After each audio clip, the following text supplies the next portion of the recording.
नमस्कार, मी भाऊ तोरसेकर. तुम्ही बघत आहात प्रतिपक्ष. मित्रांनो, कधी कधी अशी गंमत असते ना की शब्द जे वापरले जातात याचं भान ठेवावं लागतं खूप. अन्यथा तेच शब्द आपल्यावर उलटतात. त्याला बुमरँग म्हणतात. ते आफ्रिकेत कुठे म्हणे त्या आदिवासी लोकांकडे एक हत्यार असतं. ते फेकलं की ते कोणाला तरी हे करून तुमच्या अंगावरच परत येतं. त्याला बुमरँग म्हणतात.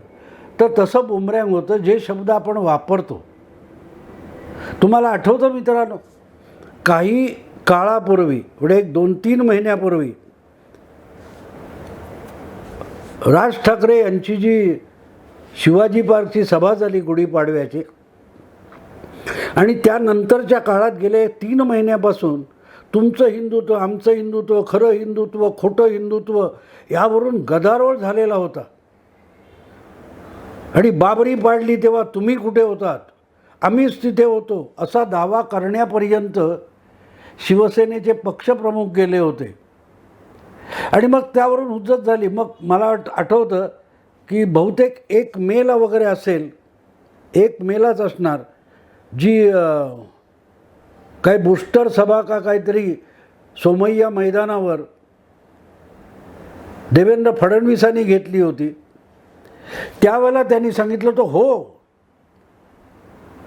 शिवसेनेचा सहभाग नव्हता असं आम्ही कधीच म्हटलं नाही, पण बाबरी पाडण्यामध्ये आणि जन्मभूमीच्या आंदोलनामध्ये भाजपचा आणि RSSचा पुढाकार होता. ही जी हुज्जत फडणवीस किंवा भाजप आणि शिवसेनेत सुरू झाली होती, त्याची टवाळी करण्यात उद्धव ठाकरे यांनी धन्यता मानली. वास्तविक अशा विषयात पडायचं नसतं.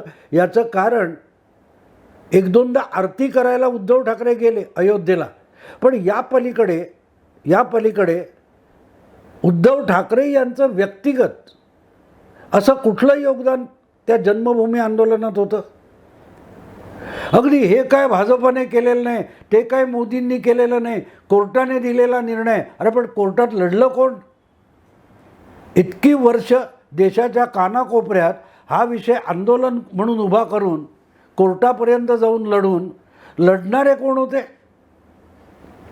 हां, त्यावेळेला एक वाद झाला होता की जेव्हा सुंदरसिंग भंडारीसारखा भाजपचा नेता म्हणाला की आम्ही नाही, शिवसेनेने पाडलं, बाळासाहेबांनी ती जबाबदारी नाकारली नाही. हा बाळासाहेबांचा मोठेपणा होता. पण बाळासाहेबसुद्धा काय म्हणाले ते लक्षात घ्या. बाळासाहेब म्हणाले, मला कल्पना नाही, पण बाबरी जर शिवसैनिकांनी पाडली असेल तर त्याचा मला अभिमानच आहे. हिंदुत्वासाठी जेव्हा जबाबदारी येते ते झटकणं बाळासाहेबांच्या स्वभावात नव्हतं. हा त्यांचा मोठेपणा होता. पण खुद्द उद्धव ठाकरे, शिवसैनिक सोडून द्या, शिवसेना सोडून द्या, अगदी मला आठवतं त्याप्रमाणे प्रभाकर भोमकरसारखा एक पाय गमावलेला जुन्या पहिल्या 66च्या काळातला शाखाप्रमुख आज 70च्या घरात गेलेला, तो सुद्धा बाबरी आणि ते जे काय कांड घडलं होतं 89-91 साली, तेव्हा तो एक पाय तुटलेला प्रभाकर भोमकरसुद्धा जुना शिवसैनिक हा कुबडी घेऊन तिथे पोचलेला होता. पण त्यात उद्धव ठाकरे यांचं योगदान काय होतं? उद्धव ठाकरे यांनी एवढा मोठा अगदी आव आणि आवेश आणण्याची काय गरज होती? म्हणूनच फुकटचा भाव खाऊ नका अशा स्वरूपाचं बोलताना देवेंद्र फडणवीस म्हणाले, हो, मी गेलो होतो जन्मभूमीच्या आंदोलनात आणि त्यासाठी उन्नाव काय कुठच्या तुरुंगात आपण किती दिवस काढले हे पण त्यांनी सांगितलं. असं काही दाखला उद्धव ठाकरे देऊ शकतात का? आणि फक्त जन्मभूमीचं आंदोलन सोडून द्या, मुंबईची दंगल असो की आणखीन कुठली वेगवेगळी आंदोलनं असो, त्यामध्ये प्रत्यक्षात उद्धव ठाकरे यांचा सहभाग किती आहे? नसेल तर असे विषय टाळायचे असतात आणि याचं भान असलं पाहिजे. पण हे भान फुशारक्या मारायला माणूस लागला की राहत नाही, आणि फुशारक्या मारल्याशिवाय चैन पडत नाही. उद्धव ठाकरे यांच्यातली सगळ्यात मोठी जर त्रुटी कुठची असेल तर कर्तृत्वहीन महत्त्वाकांक्षा. आपल्या कर्तबगारीवर शिवसेनेसारखी संघटना उभी करणं, चालवणं त्यांना जमलं नाही, पण निदान जे वडिलार्जित मिळालं आहे ते चालवण्याची क्षमतासुद्धा आपल्याकडे कशी नाही आहे हे यांनी गेल्या 7-8 वर्षामध्ये उद्धव ठाकरे यांनी सिद्ध केलं. वडिलांनी उभी केलेली आणि इतकी जाज्वल्य संघटना ती कशी खिळखिळी करून टाकायची हे उद्धव ठाकरे यांनी दाखवलं. आणि ते कमी होतं म्हणून की काय, कदाचित आदित्य ठाकरे हे त्यात अधिक पुढाकार घेताना दिसतात. हे मी एवढ्यासाठी बोलतोय मित्रांनो की हा जो विषय निघाला बाबरी पाडण्याचा, तेव्हा त्याविषयी बोलताना उद्धव ठाकरे काय म्हणाले होते आठवतं तुम्हाला? बाबरी कशाला पाडायला इतके लोक लागतात? देवेंद्र फडणवीस एकटेच बाबरीवर चढले असते तरी ती बाबरी पडली असती. पण देवेंद्र फडणवीस थोडे स्थूल असतील, त्यांचं वजन जास्त असेल, त्याची टवाळी करणं, व्यक्तिगत आणि आपल्या एखाद्या शारीरिक गोष्टीची टवाळी करणं, याला राजकारण म्हणत नाहीत आणि राजकारणातलं औदार्यसुद्धा म्हणत नाहीत, सभ्यता सुसंस्कृतपणासुद्धा म्हणत नाही. आणि फडणवीसांनी ते अंगावर घेतलं, हो माझा FSI इतका आहे वगैरे वगैरे. फडणवीसांनी आपलं वजन किती होतं, आता किती आहे हे सांगितलं, ते मनाला लावून घेतलं नाही. बारीक सारीक कोणतरी नारायण राणे किंवा कोण आणखीन एक कोण माणूस बोलला असेल, त्यांनी कार्टून सोशल मीडियात टाकलं, तर त्याच्यावर पोलिसी बडगा उगारणारे उद्धव ठाकरे जेव्हा देवेंद्र फडणवीसांच्या शारीरिक स्थूलपणाचा उल्लेख आपल्या राजकीय भाषणबाजीमध्ये करतात, तेव्हा त्यांची म्हणून दया येते, म्हणून दया येते की फडणवीस एकटेच नुसते चढले तरी बाबरी पडली असती, म्हणजे तुमच्या वजनाने बाबरी पडली असती. उद्धव ठाकरे काय झालंय बघा, बाबरी पाडायच्या वेळेला देवेंद्र फडणवीस त्याच्यावर चढले होते का माहीत नाही, पण त्यांनी राज्यसभा आणि विधान परिषद या 2 निवडणुकीत 2 पावलं टाकली, 2 पावलं. आणि त्या 2 पावलामध्ये महाविकास आघाडी जमीनदोस्त होऊन गेली. आणि म्हणून मला आज असा प्रश्न पडतो की फडणवीसांना महाविकास आघाडी, शिवसेना आणि बाबरी मशीद यातला काही फरक कळत नाही का? कुठे पाय ठेवायचा, कुठे ठेवू नये, अशी पुराणकथा आहे की जे हिंदू धर्मशास्त्र काय आणि पुराणामध्ये सांगितलेले दशावतार आहेत त्यापैकी एक बटू वामनाचा अवतार आहे. तो दिसतो छोटा आणि तो बळीराजाकडे मातलेल्या काही वरदान मागतो. 3 पावलं जमीन पाहिजे आणि तो 2 पावलामध्ये जमीन आणि स्वर्ग, पृथ्वी आणि स्वर्ग पादाक्रांत करतो 2. आणि 3रं पाऊल त्या बळीराजाला म्हणतो, आता कुठे ठेवू सांग. तेव्हा हात जोडून तो बळीराजा म्हणतो, माझ्या मस्तकावर ठेव, आणि मस्तकात ठेवून त्याला तो गाडून टाकतो. ही पुराणकथा नसते उद्धवराव, ही पुराणकथा नसते, ही भाकड कथा नसते. यातून एक बोध सांगितलेला असतो. बळीराजा जो आहे तो उन्मत्त झालेला होता, मातलेला होता. सत्ता आणि आपल्या ताकदीने तो इतका गर्विष्ठ झालेला होता की त्याने लोकांना सळो की पळो करून सोडले होते. आणि त्याचा बंदोबस्त करण्यासाठीच बटू वामनाचा अवतार, जो बटू वामन छोटा असतो, बुटका असतो, पण योग्य वेळ आल्यानंतर तो इतका अकराळ विक्राळ शरीराचा आकार धारण करतो की 3 पावलामध्ये तो पृथ्वी स्वर्ग व्यापून बळीराजाच्या मस्तकावर पाऊल ठेवतो आणि त्याला गाडून टाकतो. तो बळीराजा हा राजा कोण होता सोडून द्या, बळीराजा हा मस्तवालपणाचं लक्षण असतं. बळीराजा हे गर्वोन्मत्त झालेल्या कुणा सत्ताधीशाचं स्वरूप असतं.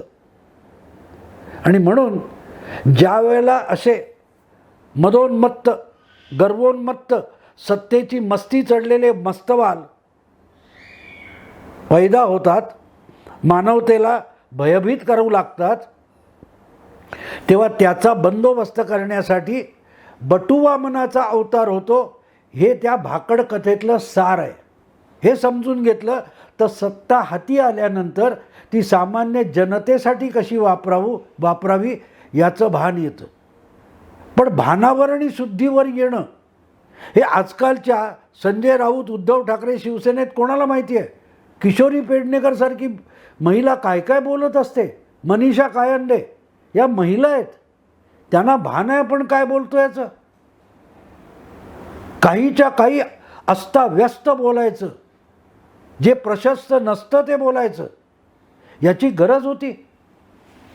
सत्ता हाती आल्यानंतर त्याचा सदुपयोग करणं, यातून सदिच्छा निर्माण करणं आणि त्या सदिच्छा आपल्या पक्षाचा जनमानसातला विस्तार वाढवण्यासाठी करणं आवश्यक असतं. पण उद्धवराव, तुम्हाला हे कधीच कळलं नाही.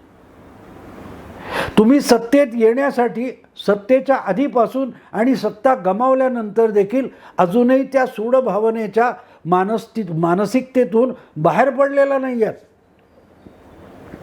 आणि म्हणून कालपर्यंत या चिमण्यांनो परत फिरारे असं आवाहन करणारे तुम्ही ताबडतोब एक दिवस उलटलं नाही तर त्या एकनाथ शिंदेला नेतेपदावरून हाकलून लावता. ज्यांच्या बळावर तुम्ही पक्षप्रमुख झालाय, ज्यांच्या निष्ठा आणि श्रद्धा किंवा पाठिंबा आणि भावना यामुळे पक्षप्रमुख नावाचा दबदबा तयार होतो, या शिवसैनिकांवर तुमचा विश्वास नाही आहे. त्यांच्याकडून तुम्ही काय ते प्रतिज्ञापत्र लिहून निघालेलं आहेत, हलफनामा, ॲफिडेव्हिट.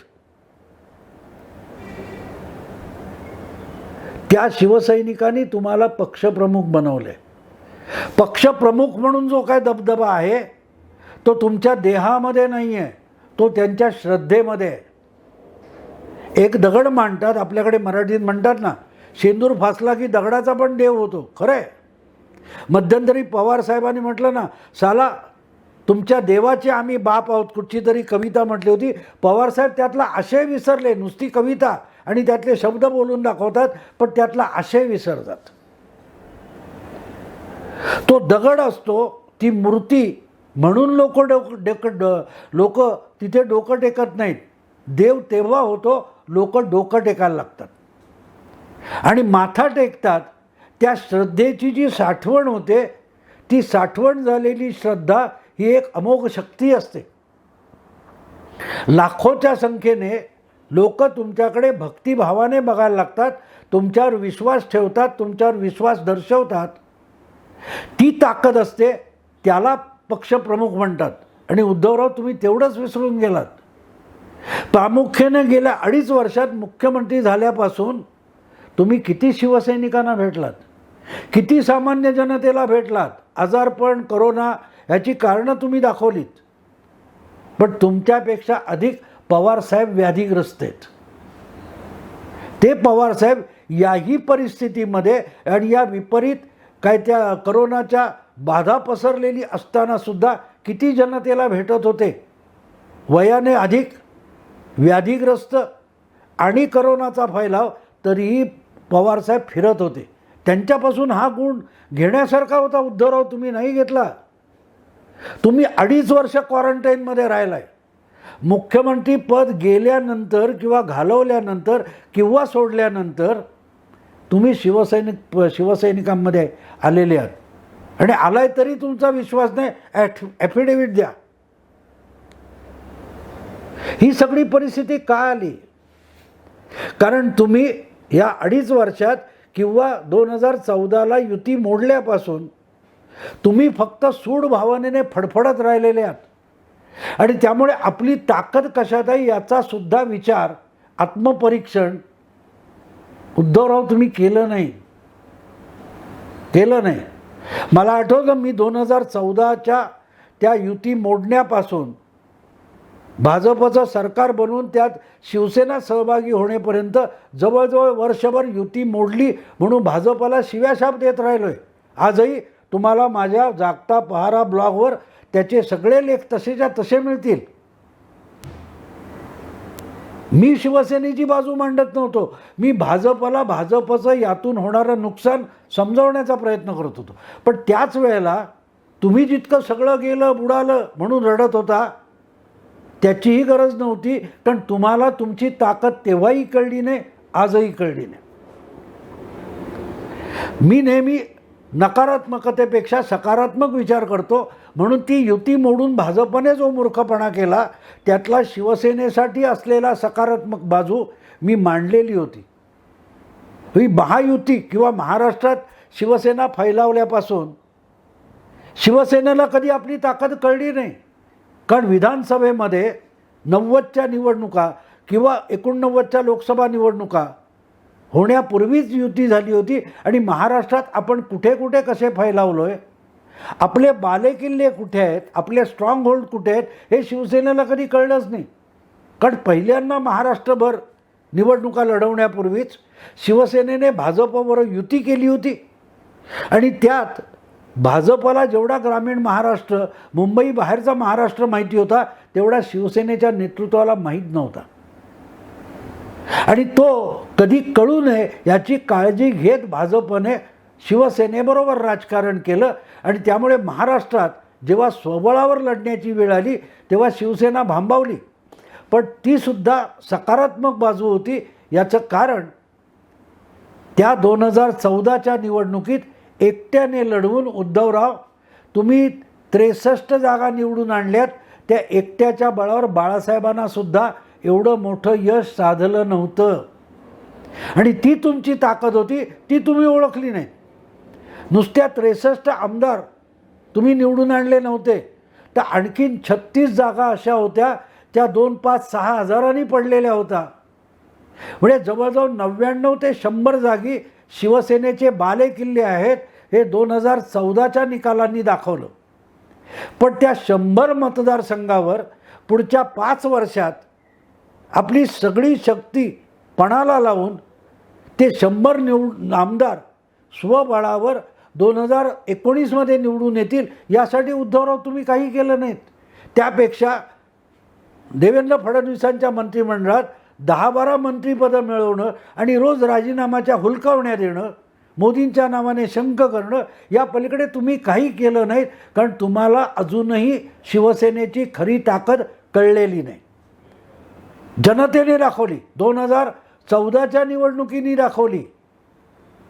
पण ज्याला स्वतःची ताकद कळत नाही तो दुसऱ्याच्या नावाने बोटं मोडत बसतो.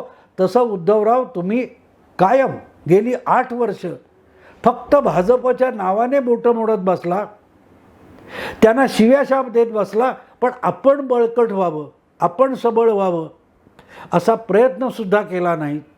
म्हणून 2014-19च्या निवडणुकीत तुम्हाला अगतिक होऊन परत युतीच्या मार्गावर जावं लागलं आणि आज अशी परिस्थिती आहे की त्यातलेही मोठ्या प्रमाणावर आमदार बंड करून गेलेत.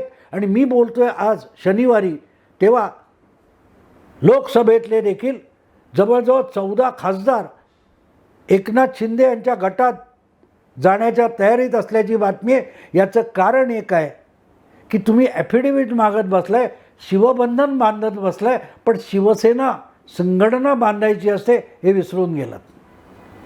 तुम्हाला मुख्यमंत्रीपदाची भुरळ पडली, तुम्हाला सत्तेची भुरळ पडली आणि आपल्या मुलाला खेळणं द्यावं तसं मंत्रीपद आणि सत्ता देण्यासाठी तुम्ही सगळी शिवसेना पणाला लावली. वरळीच्या एका मतदारसंघातून आपल्या मुलाला विधानसभेत निवडून आणायचा म्हणून तिथला जो मेहनतीने मशागतीने काम केलेला सुनील शिंदेसारखा शिवसैनिक, त्याला मैदानातून बाहेर काढला. खरा लढवय्या त्याला विधान परिषदेत पाठवलं. त्याच्यासमोर स्ट्रॉंग उमेदवार असू नये म्हणून सचिन अहिरला शिवसेनेत आणलं, त्याला विधान परिषदेत पाठवलं. म्हणजे 2 लढवय्या शिवसैनिकांना तुम्ही संधी नाकारलीत. म्हणजे तुम्ही सगळं राजकारण हे आपल्या लाडक्या मुलासाठी करत बसलात. शिवसैनिकांसाठी तुम्ही काय केलं हा प्रश्न आहे. तुमच्या भोवतीच्या गोतावळ्यासाठी करताना तुम्ही शिवसेना खिळखिळी करून टाकली. शिवसेना ही समोरून आलेले वार झेलू शकते हे 100% बरोबर आहे. पण शिवसेनेला आतून पोखरणारी जी मानसिकता आहे, मनोवृत्ती आहे, तिला कोण आळा घालणार, तिला कोण आळा घालणार. आणि म्हणून बाबरी मशिदीचा जो ढाचा होता तो पाडायला अवघड नव्हता, कारण तो ढाचा होता, मजबूत स्ट्रक्चर, इमारत, बांधकाम नव्हतं. आणि म्हणून कोणी ज्यांनी पाडलं ते नुसते गुरमुटावर चढले, धक्केबुक्के केले, आणखीन काही केलं आणि बाबरी पडली. आज शिवसेना ढासळलेली दिसते आणि अगदी 90-92च्या 30 वर्षापूर्वीच्या भुजबळांच्या त्या बंडानंतर लागोपाठ अनेक धक्के शिवसेनेला बसले. त्यातला हा सगळ्यात मोठा धक्का आहे. ते धक्के सोसून शिवसेना उभा करण्याची क्षमता बाळासाहेबांमध्ये होते. तुमच्यामध्ये आहे उद्धवराव? आहे? विचार करा. तो विचार तुम्ही करत असता तर स्थूल शरीराचे म्हणून देवेंद्र फडणवीस यांची टवाळी केली नसती की तुम्ही बाबरी चढला तरी बाबरी पडली असती. ते बाबरी चढले नाही, पण एका पावलात त्यांनी शिवसेना ढासळून टाकली, दुसऱ्या पावलात महाविकास आघाडी ढासळून टाकली. तिसरं पाऊल कुठे ठेवतील याचा विचार करा उद्धवराव, याचा विचार करा. राजकारण, घडामोडी, पुराणकथा या सगळ्यांची गोळाबेरीज करून मी बोलतो. शिवसेना ही एक भूमिका आहे, ती तुमची गुलाम नाही.